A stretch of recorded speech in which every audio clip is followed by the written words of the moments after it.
ह्या वर्षात तरी सगळं ठीक होऊ दे, हेच सुरू आहे ना तुझ्या डोक्यात.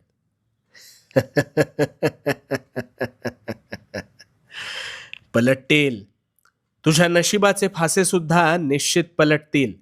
कसे ते सांगतो. आता प्रामाणिकपणे शांत चित्ताने ऐक.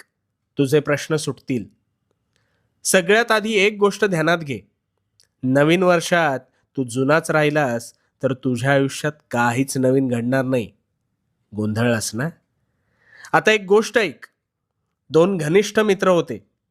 एक हलाखीच्या परिस्थितीतून संघर्षातून जात होता, तर दुसरा ऐशोआरामी जीवन जगत सुखाचा उपभोग घेत होता. त्या गरीबाला नेहमी वाटायचं आपल्यावर देवाने काहीतरी अन्याय केलाय. पण हा श्रीमंत मात्र कधीही उठायचा, कधीही झोपायचा, आयते अरबट चरबट खायचा. काही वर्ष सरली. गरीब मेहनत करत होता,